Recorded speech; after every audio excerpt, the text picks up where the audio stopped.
Ketika Pak Prabowo dilantik otomatis bersama dengan Gibran, ini kan tidak akan melepaskan isu nepotisme yang sekarang melekat dari mulai pencalonan sampai mungkin nanti pelantikan dan Gibran memimpin sebagai wakil presiden. Bagaimana meyakinkan publik soal itu? Nepotisme itu kalau dilihat dalam konteks positif, saya kira itu nggak apa-apa. Ya, kalau nepotisme itu kita lihat tidak hanya di dunia politik ya, di dunia yang lain juga seperti itu. Seorang polisi ingin anaknya menjadi polisi, seorang pilot ingin jadi pilot, dokter ingin anak-anaknya jadi dokter. Apakah itu juga nepotisme? Kalau itu tujuannya ada baik dan mulia, saya kira tidak ada salahnya untuk itu.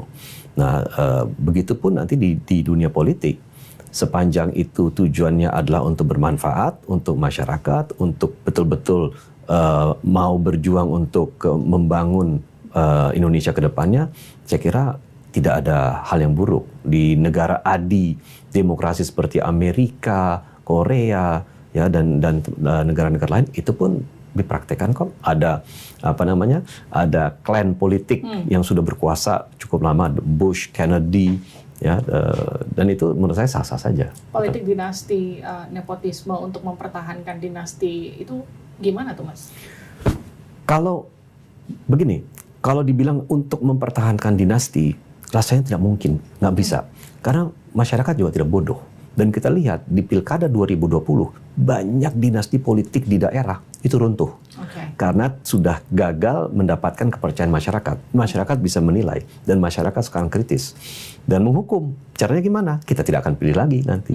Dan saya rasa itu sekarang sulit untuk dilanggengkan dinasti politik itu kalau tidak bisa memberikan sesuatu yang bermanfaat kepada masyarakat. Nah, soalnya orang tuh sekarang lihat gini, setelah Gibran terpilih, oke deh Gibran sebagai cawapresnya Pak Prabowo begitu.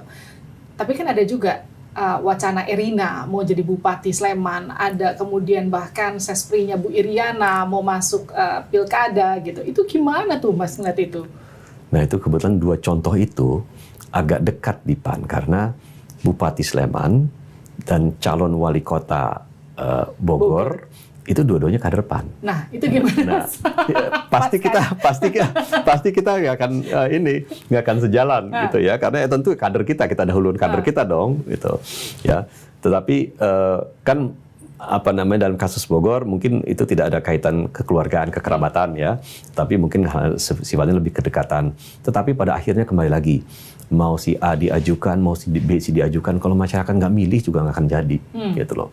Dan pada saat nanti pilkada serentak sudah dilangsungkan, Pak Jokowi kan sudah tidak menjabat presiden, gitu, tidak memiliki otoritas apapun ya untuk mempengaruhi output. Meskipun saya juga bingung gimana caranya Pak Jokowi bisa mempengaruhi output, nggak bisa, gitu loh.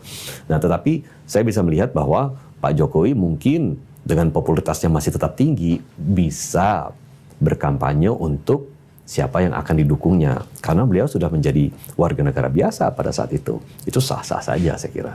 Oke.